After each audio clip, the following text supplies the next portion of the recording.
Hey do-it-yourselfers, welcome to the first episode of Q&As up on this channel. And the question on my last video that got the most amount of thumbs up is from Hot Wheels ATL, I assume that's Atlanta, Gregory.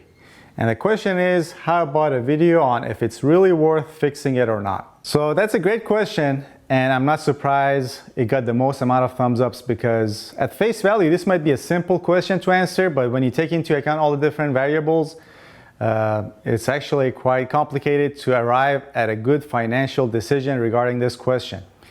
And what I'm going to do actually in this video, I'm going to try to over-explain the shit out of my answer and maybe even give you a couple of formulas that you can plug in some numbers that will help you arrive at a good financial decision. Alright, so the first main variable you need to take into account is whether you're going to fix the car yourself or you're going to have to pay someone to fix it for you.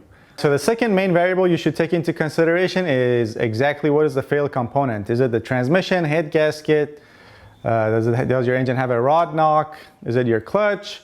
But not only that, more important than that is what is the likelihood of that failed component failing again within a short period of time after you repair it. And the third main variable you need to take into consideration is what is the total cost of repair relative to the value of your car. Alright, so first let's talk about your cost of labor. Now, if you're paying someone to do this, obviously you can get a quote from them, hopefully an accurate quote, and go from there. And if you're trying to do this yourself, you still should put a value because your time is always valuable. It doesn't matter if you're working on your car, someone else's car. There's always a value to your time. Next, we'll talk about the cost of parts. Now, most people that are not mechanics or not used to working on cars, this is where they're going to make the biggest mistake, or one of the biggest mistakes, and that is they're not going to calculate the cost of parts properly. You know, they might have a bad head gasket. They think they only need the head gasket, maybe a valve cover gasket, this and that, but when they open up the vehicle, maybe the cylinder has to be replaced, maybe it's cracked, it has to be replaced, maybe it's warped, it has to go to the machine shop. You might need a water pump, thermostat housing, your timing belt, other belts might need to be replaced. All that can add up. So you want to make sure you know exactly how much the parts are going to cost. So the third thing is that you need to also calculate, while your car is in the shop being repaired or in your garage being fixed by yourself, are you going to need to rent a car? Take into account the inconvenience part of this whole ordeal, whether you're going to need to share a car with your significant other or not.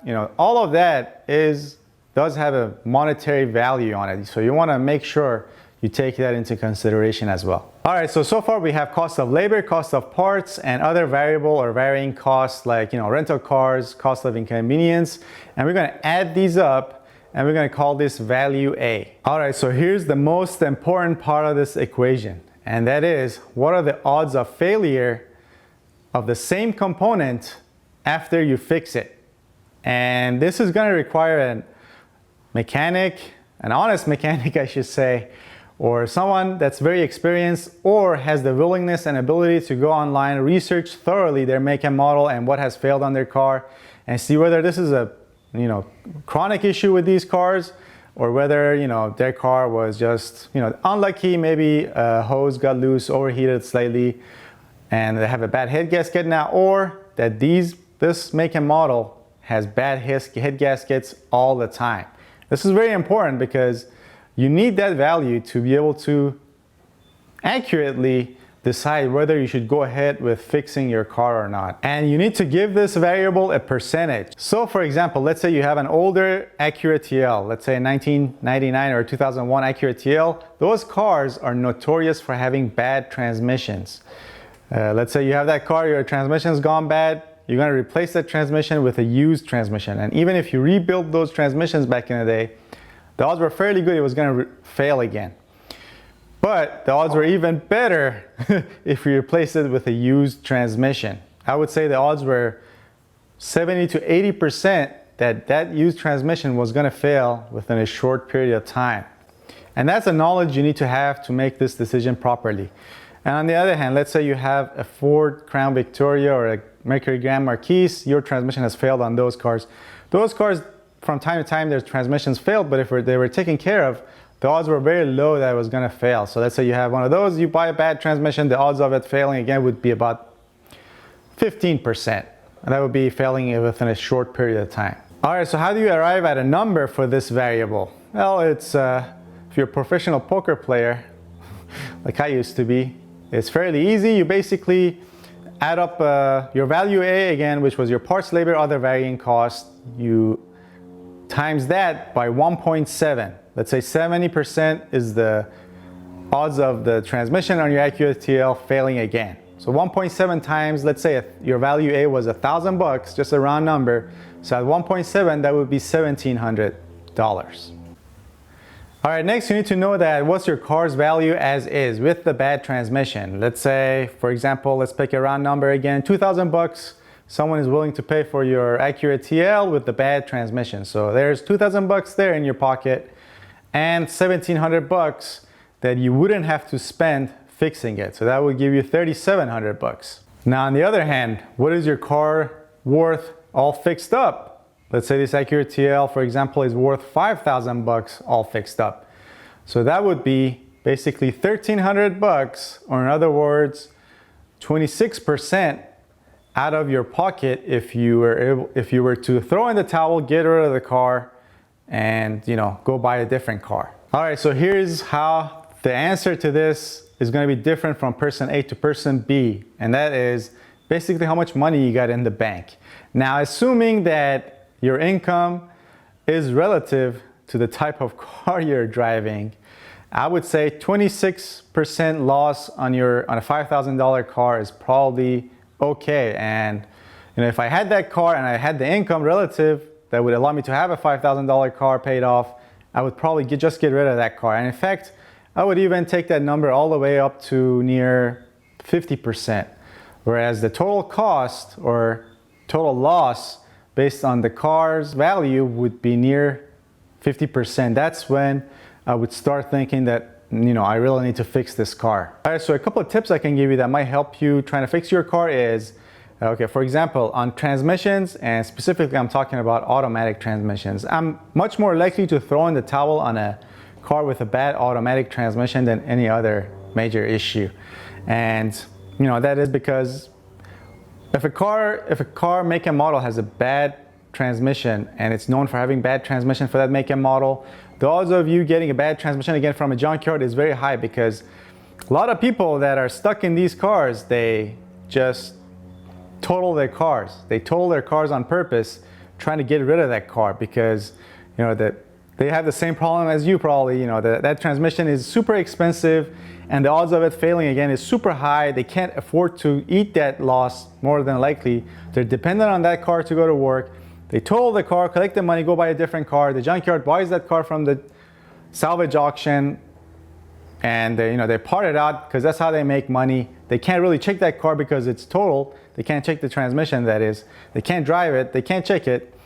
They part that car, sell the transmission to the mechanic shop, they put it on your car, it's bad transmission, and that vicious cycle continues. So you really have to be careful with bad transmissions on cars that are known for having bad transmissions. But if you're working on a different car that's not known for having this chronic issue, what you should do is get this repaired at a junkyard. Have them both guarantee the part and labor on that transmission. Now, on the other hand, engine repairs are, I'm more likely to tackle those because they're simpler, and you can see exactly whether you can repair an engine or not if you do everything correctly.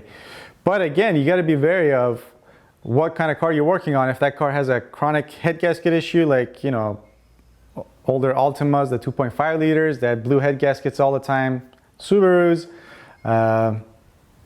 you should know that the odds of that car blowing a head gasket again is fairly high. So take that into consideration.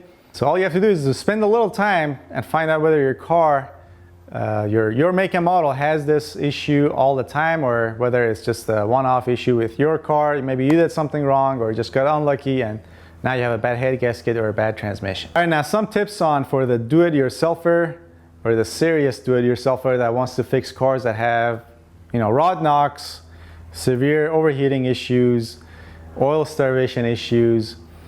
With those, if if that's what you really want to do, go ahead. I've done this before. I have a video on replacing or fixing a Subaru engine with a bad bearing or a rod knock. You can do this, but you have to be very thorough and very careful and experienced. You gotta cross your T's, dot your I's, all that stuff. If you're going to open up an engine, replace your bearings, put it all back together. Because any little mistake, if you don't do the measurements right, you're gonna be back to square one, and that's a ton of labor. Doesn't matter if you're doing it yourself, you're gonna be very frustrated and regret doing that repair if you don't do it correctly.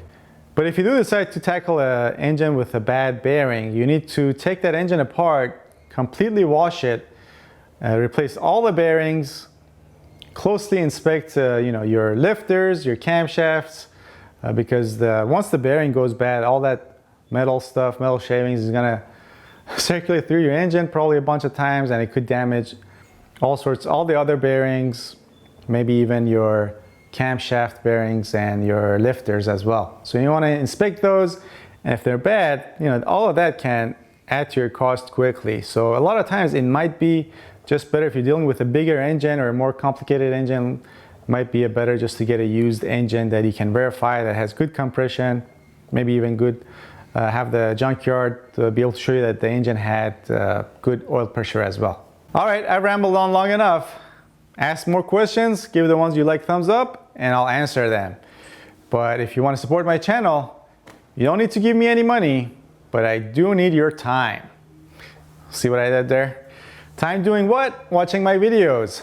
Either this one in this corner, the one below it, or any of my videos in the suggestion box. That will do as well. All right, thanks for watching. I'll see you guys next time.